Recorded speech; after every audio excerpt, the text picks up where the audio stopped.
Hey guys, and welcome to another episode of Quick Expert Reviews. Today we've got a Huawei Y7 2019. That is the very first Y7 model on my channel. So to be honest, the expectations are quite high and I'm looking forward to seeing what it's got.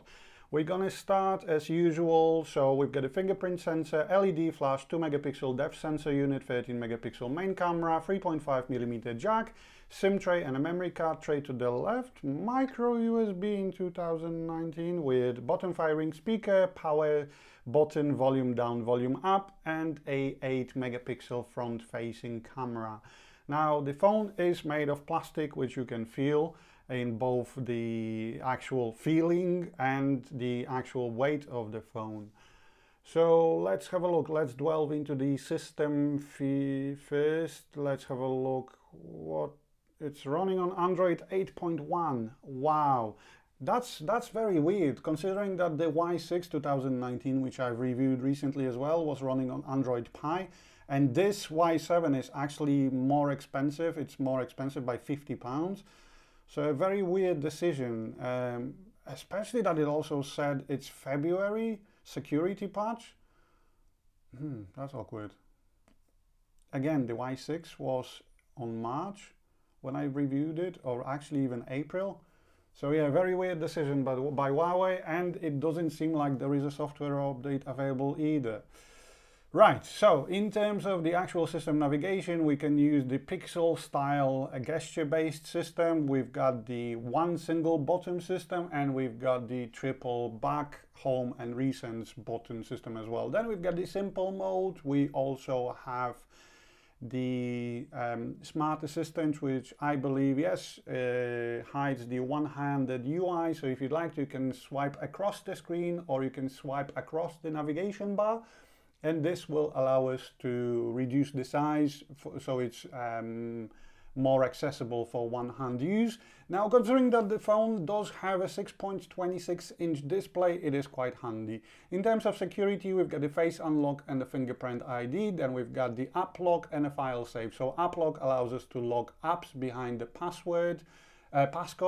So if you want to, for example, lock your gallery, you can do that. And then the file save allows us to it works like a vault, so you can transfer your pictures, music, if you don't want anyone else to get access to that. That was the internal storage, which is 32 gigs, and also the phone supports 3 gigabytes of RAM. Now this is Huawei Hisense, so it only works when you plug in your headphones to the headphone jack, which, as you've seen, is located on the top. And in my opinion, the 3D audio setup is the best for watching videos, and the neutral is the best for listening music.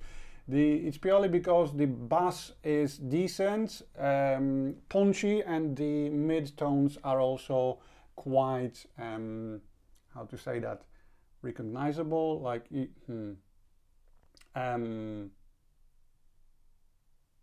let's stick to decent.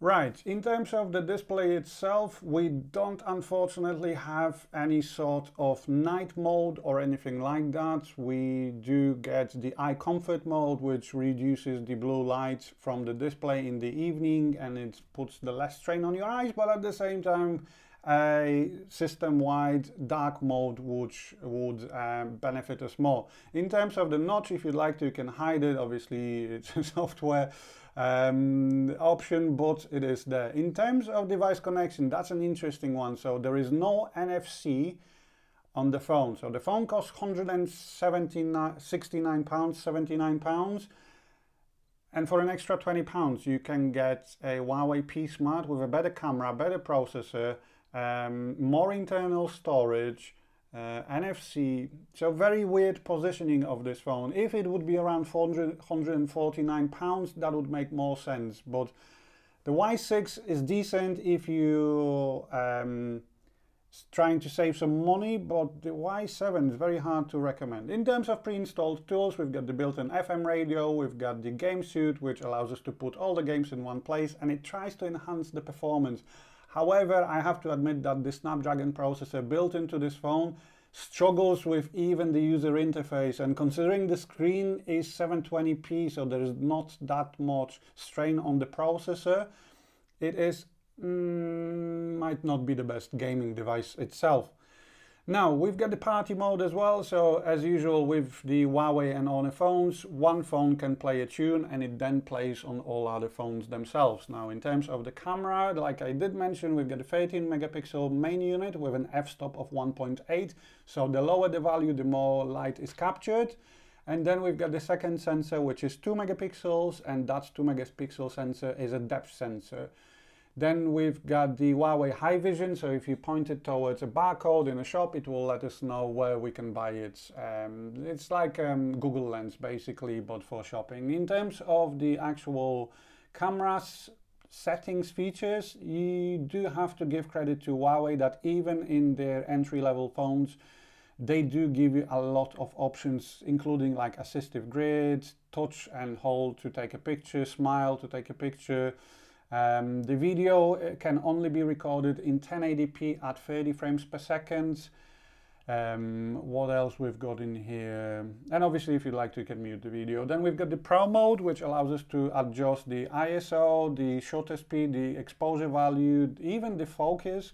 So considering the price of the phone, not many handsets do that. Like for example, the Pro mode in the Samsung A40, A50 and even A70 reviewed recently, they only allow you to change the exposure value and white balance, and that's pretty much it. So kudos goes to Huawei. In terms of the actual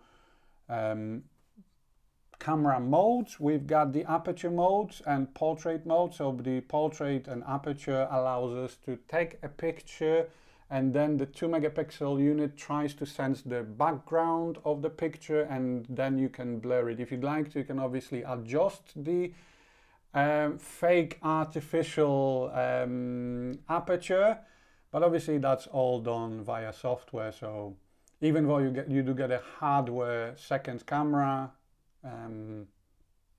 it's all still done via software.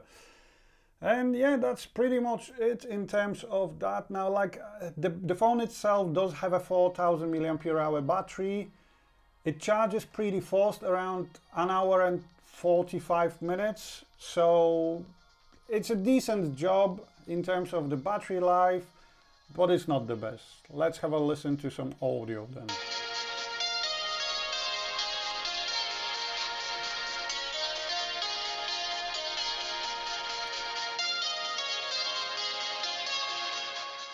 Yeah, so thanks for watching another episode of Quick Expert Reviews, and I'll speak to you soon, guys. Bye!